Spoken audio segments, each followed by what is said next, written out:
I am walking in to a beach called Sandwood Bay, which most people are probably familiar with. It's quite famous. It's got viewed by quite a few people as being the finest beach in all of Scotland, all of Britain in fact.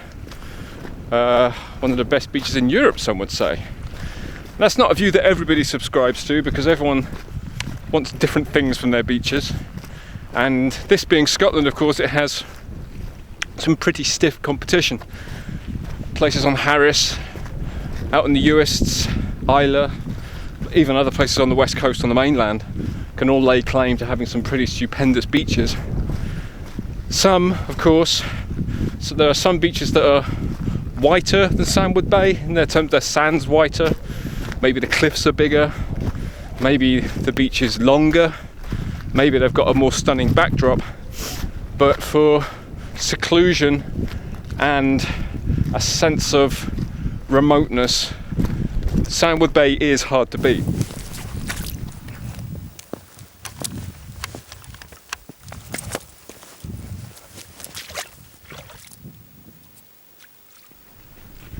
Typically when you think about sort of secluded beaches that are fairly hidden from view, they tend to be small things, you know, nice sandy beaches in coves or whatnot, in small bays. The bigger ones, the more special ones, tend to be the ones that have some sort of tourist provision. They have road access to make it easier for people to get to, because people know it's a nice big sandy beach to want to get to it. So generally speaking, these far-flung beautiful beaches tend to be quite small, these unspoilt beaches. But Sandwood Bay is massive. And it's quite remarkable that it stays hidden from view for the whole walk in. The walk in, it's quite amazing something this big can stay hidden, but part of that is because it is a 4-mile walk or just over that even to get there. You have to walk in from Blairmore, which is where I've parked, which is just north of Kinlochbervie. And the walk takes you eventually in that direction, and the beach hides from view until pretty much the very last minute. It's quite amazing that it can hide from view from that long. Once you do get there, after your 4 miles, walking over all this blanket bog with these really, really lovely lochans with little mini beaches on,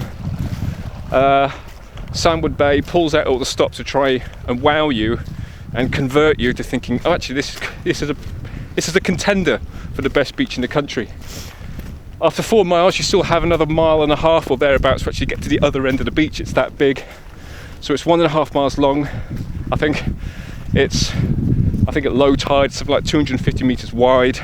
It's backed by big sand dunes. I mean, some of them up to 60 meters high. Lots of marram grass, lots of maca. The sand is sort of a very pinkish color. There's a saltwater lagoon, which is quite a special habitat in itself, and then it's flanked by a rock stack, Ambuchel, the shepherd, a needle-like rock stack, which is a lovely sort of visual backdrop to the beach. When you go to the other end of the beach and look up, it's a nice sort of counterbalance to the beach. And there's a loch, there's a huge loch, a freshwater loch behind the beach, which spits out a river which cuts through the sand. It's quite an unusual thing. And there's a ruined, romantic, dilapidated old house, an old crofting settlement, evidence of raised, what do they call them, lazy beds, or sort of the run rig farming that they used to have in these crofts. And it has legends. We've come to those later. So we're all taking all that as a package. Oh, and not to forget, the view up the way, north, up towards Cape Wrath along the cliffs, because we're only about 7 or 8 miles from Cape Wrath, the most northwesterly point on the mainland, once you get here. So all in all, it's got a good case.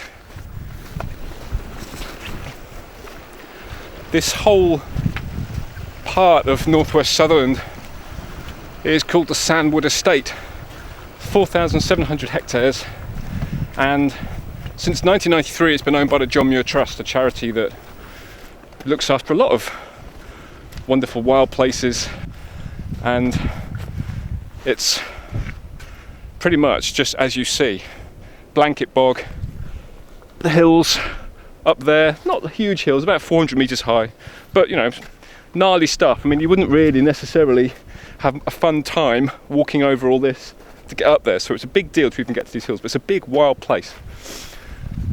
Which is part, and because the John Muir Trust have owned it, that's part of the reason, I guess, why there's no vehicle access and why it's likely to stay that way. It's being preserved as a wild place.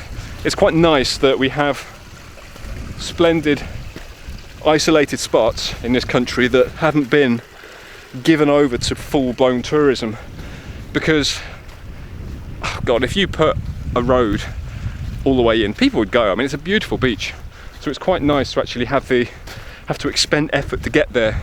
And the John Muir Trust, being all about protecting wild places, it's something they want to preserve. They want to preserve the unique character of this place, which also, of course, means having the crofts on the coast where I've just come from. That's part of the estate, and that's part of their management plan for the area, especially on the coastal fringe, is to still have it being managed by the people that have lived here for a very long time. I've seen quite a few write-ups about this walk in, and a lot of them are actually quite disparaging about it, saying that it's something that you have to suffer before you can actually get to the beach. And perhaps that's one reason why the beach is so highly regarded, because you have to suffer this moorland trudge. I think, what was it, somebody saw something said, little to redeem it, little of interest. I mean, those are the kinds of things that you hear when people talk about this, and I just don't see it. I just don't see it at all. I don't understand the way that wild places like this get dismissed just because there's no, well, I don't know what people are expecting. I think it's fantastic. I mean, this is the proper wild place. It's one of the wildland areas that SNH, Scottish Natural Heritage, put aside to try and protect a lot of Scotland's wild places from developments, things such as wind farms, things like that. This is a proper wild place. It's proper open moorland. I don't know if these kinds of people are the same kinds of people who might find the flow country, the sort of the blanket bog out by Forsyth and Kinbrace, if they find that sort of a bit too overbearing. Because I have read other reviews of this walk that say that people get put off and that people turn back and people can't stand it.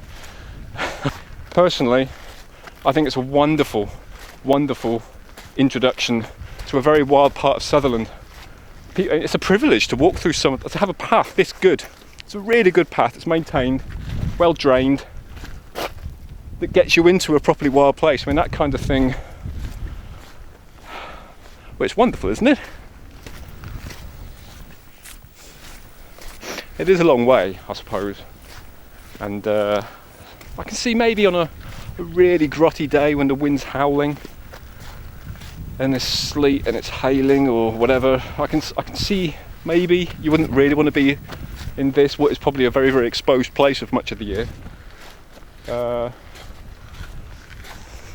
see it. I think it's a wonderful place. But you do, I suppose, get the sense, you do start to think, are you ever going to get there? So when it does finally reveal itself, it does so in quite a, way. It's quite a, I think, like I say, it's quite amazing it could be hidden from sight for that long, but it is quite a stupendous sight. What I remember, because I've been here once before, I remember just the sound of just the Atlantic breakers rolling in, just the noise hitting you as you crest the hill to see it. On that occasion, crumbs, when was that? 2003, that was almost 13 years ago I was there. And I came here to camp overnight, and I passed lots of people who were walking out. I have actually just passed a few people, but I passed a lot of people as I was walking in. I walked in about 5 o'clock on a September evening. Everyone coming back, all the day trippers, and had the whole beach to myself, completely to myself. Incredible. So yeah, just waiting for that reveal. I can hear it. I can hear a rumbling in that direction. It's funny, if I was in Fife, if I was at home in Fife, I think it was the roads, or it was the airport even in Edinburgh that you can hear sometimes rumbling away. When I'm at work in West Lothian, you can hear the airport. It's that sort of distant rumble, but it's not. It's actually the beach over there. But we are now starting to get the loch, Sandwood Loch, coming into view over here. which is about 1 kilometre long. So the big reveal, shouldn't be too far away now. First glimpse now as well of the sea. It's quite strange walking into a beach along the coast like this where you don't actually see the sea. I got a fleeting glimpse of it way back there at the beginning, but yeah, for the most part you don't see it. It's funny. Oh, it's coming into view.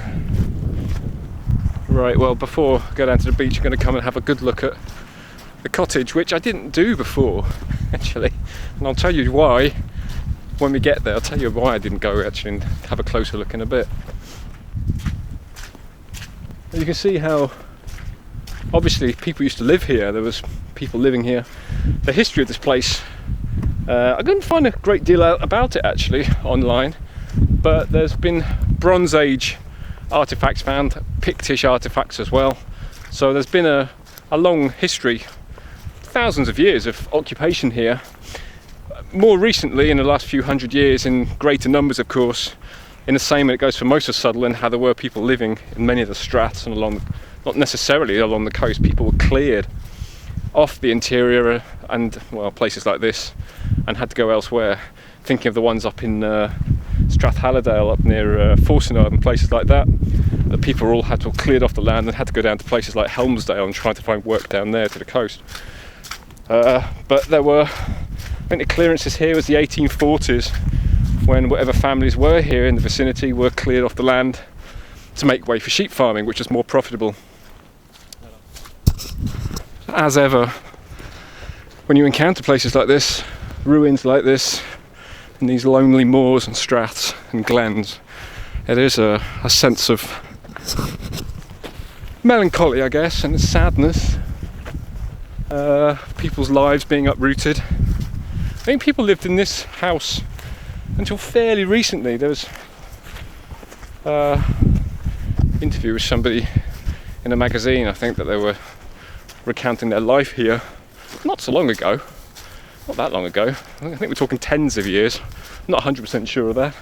Oh, it's wet and boggy. It's very, very boggy. It did rain a lot last night, so I'm not surprised. But this is Sutherland, so it tends to be fairly, oh God, boggy anyway. Now, when I came here to camp, it was quite a breezy day, even though it was September, and I remember thinking what a sensible thing it would be to sort of camp behind the walls, or maybe even behind the walls of the house. But there's a local legend of a ghost of an ancient mariner who would knock at the windows on stormy nights. So I'm not a terribly superstitious person, but that was enough, quite frankly, just to make me think twice. But also because I wanted a view of the beach, and you can't see the beach from here, so I camped further down in the dunes. Just above the dunes, looking down on the whole beach. It had an amazing view.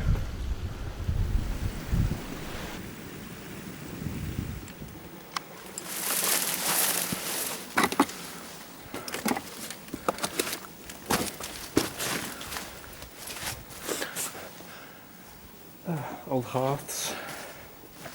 It's funny, isn't it? It's sad.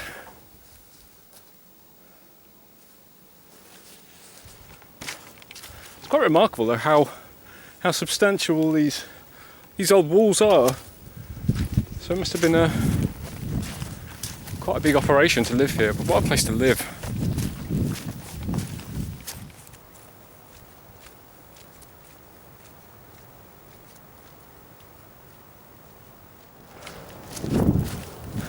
And the sun's coming out. Perfect timing. Just wonderful. Perfectly formed Atlantic breakers. Oh, superb.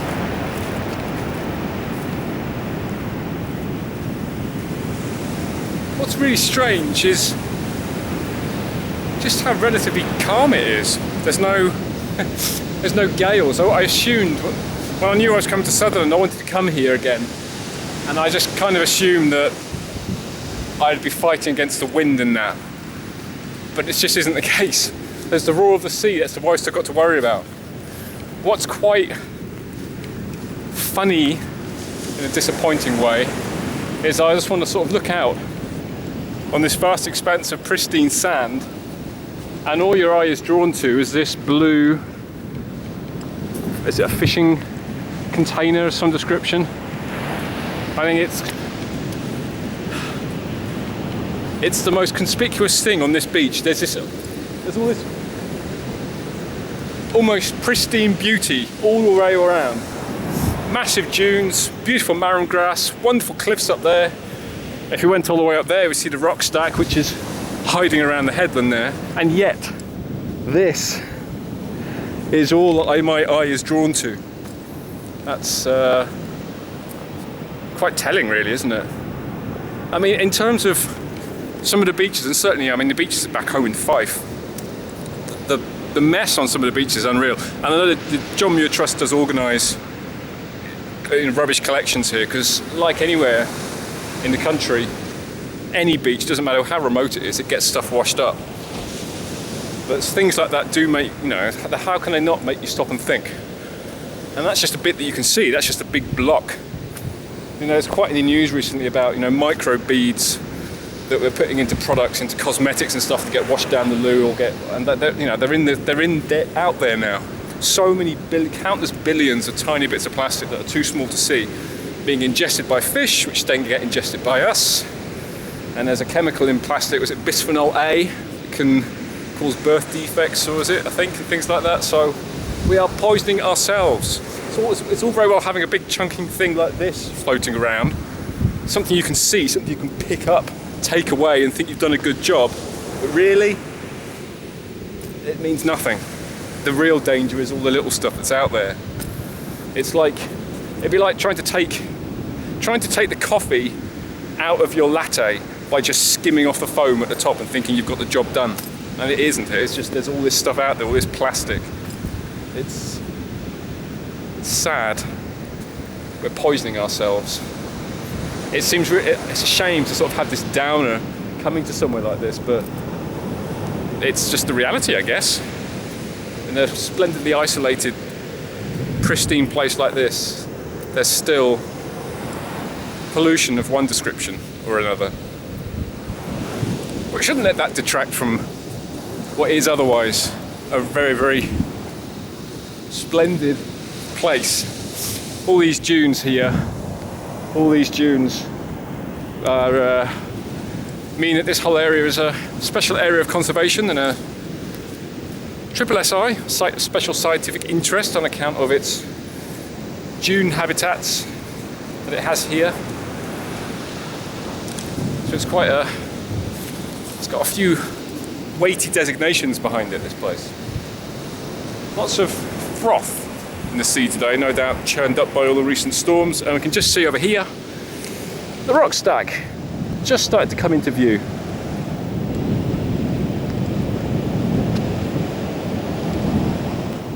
It's funny, after seeing nobody for such a long time on the walk in, all of a sudden 3, 4, 5, 6 people, 2 dogs, even in Sutherland.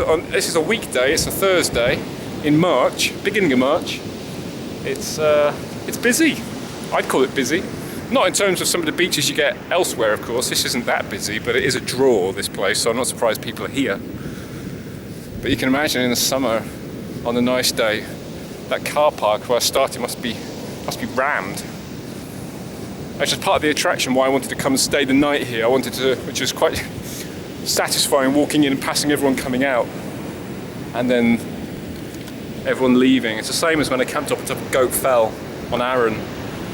So you pass everyone coming down, hordes of people coming down. Oh, it's somebody else at 7. Hordes of people coming down, and then everyone leaves and you're just left with the whole place to yourself. So it's nice, actually. I think if you're going to come here, it's worth thinking about bringing your tent.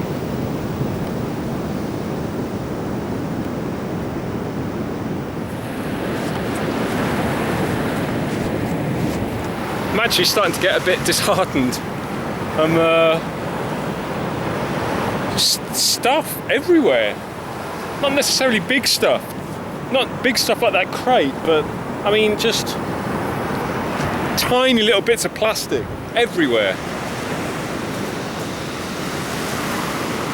once you get your eye in for it, there's loads of it.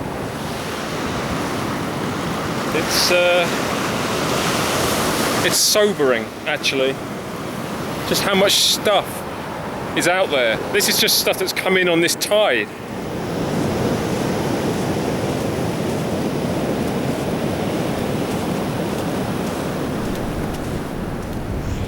Well, this is where Sandwood Loch sticks its river essentially through the beach. It'd be nice to get across actually, because you get the best view of the beach when you're actually up there. But don't know. It's been so much rain. Well, sadly, there's no easy place to cross today. I think when I was here years ago, it had been very, very dry for weeks and weeks and weeks, and it was just an easy paddle. But now, I mean, it's a river essentially. So near and yet so far. It's just over there.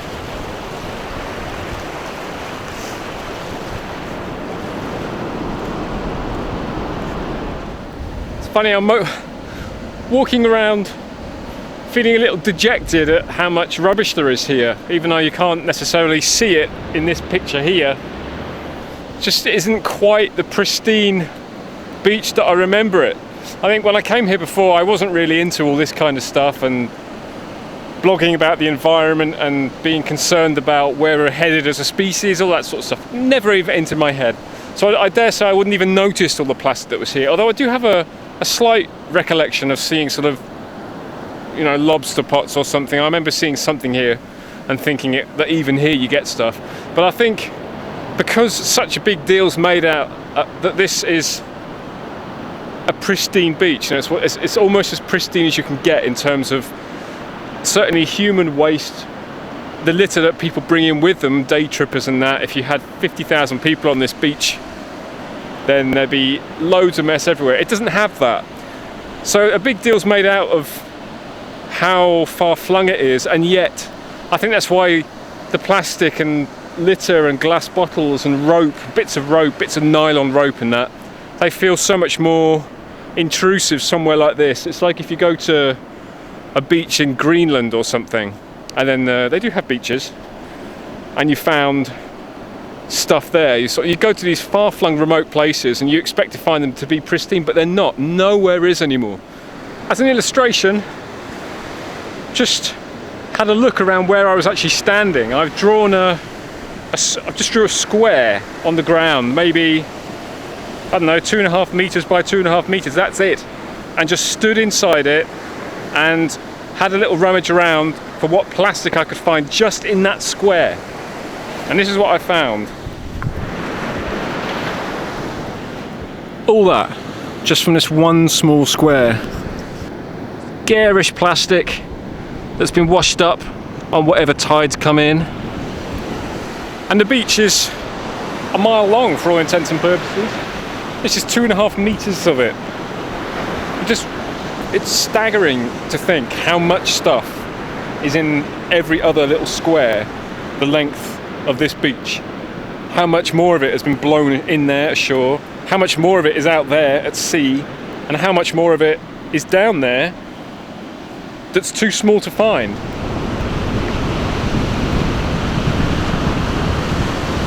I remember it being a really spectacular place, and it absolutely is, but I remember it being, I have this recollection, this sort of impression of it being a very pristine place. And because it does have this reputation as being one of the most pristine beaches in the country, I can't help but feel dejected and a bit down, and I don't feel as upbeat as I normally would be coming to a splendid place like this, because the litter is so obvious and so apparent. It's really, really sad. But you know, I don't have a solution to it or anything. It's just depressing how much crap there is here.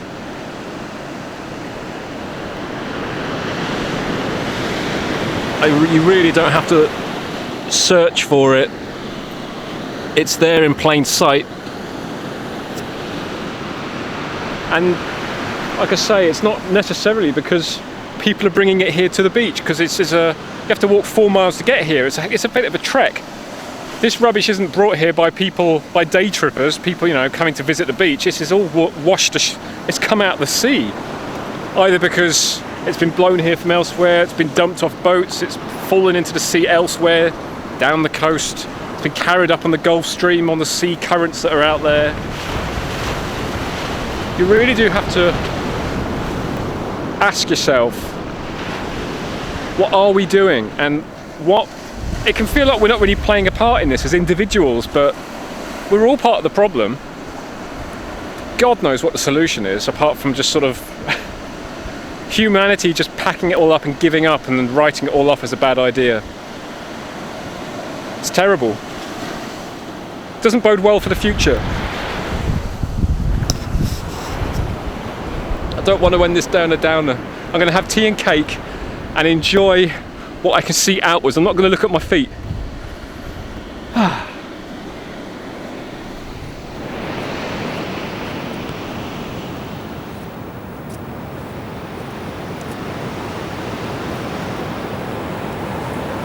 Well, it's as good a place as any for tea and cake. Everywhere. It's not like you have to hunt for a good viewpoint. Everywhere, as soon as you get a bit off the ground, everywhere is an excellent viewpoint. So looking out that way, all the way to Cape Wrath, and I think you can just see the lighthouse way over there. There it is, poking up over there. As I say, it's about 6 miles or something as the crow flies, but if you actually walk along these cliffs here, which you can do, and I've done that. I was at, when I was camping here, the next day I had a really early start, crossed the water because it was fine, and then walked along the cliff edges all the way to Cape Wrath. Sat there for a little bit, took it all in. It's an amazing place. At the time there was no cafe there, there weren't people living there. There are now, but at the time there weren't, so there was no one there. I didn't see anyone. It's, you know, 7 or 8 miles after you've taken all the weaving around clefts in the rocks and everything and jumping over bogs. It's a long way, so going all the way there, and then I came all the way back, up my tent, and then walked back to Blairmore. That's a really long day. I don't think I could do that now.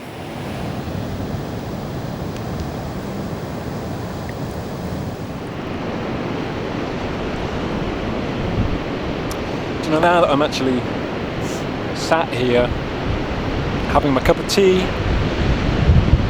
and everyone's gone home. There were 7 or 8 people milling about the beach. It whittled down to maybe 3 just now, and they've now gone. And suddenly it just feels again like it did when I was here in 2003. I think when I was walking around just now, seeing all the plastic everywhere and just getting a bit dejected, feeling a bit down, that it hadn't lived up to how I remembered it. It hadn't lived up to my expectations. Suddenly now, just sitting here, it absolutely feels like that again. It feels like a very remote, empty, difficult to access place. And despite what I've all said just now about the rubbish and everything, it's still, you know, quite a bewitching place. But I do think you need to try and get here. I personally think you get the most out of it if you're here when other people aren't. And I know that's difficult, but if you time it for sort of early morning or the end of the day, or stay overnight, like I said, like camping like I did, then I think you'll get much more out of it. Because sitting here just now, it just feels like it's here for me and nobody else, and it's really nice.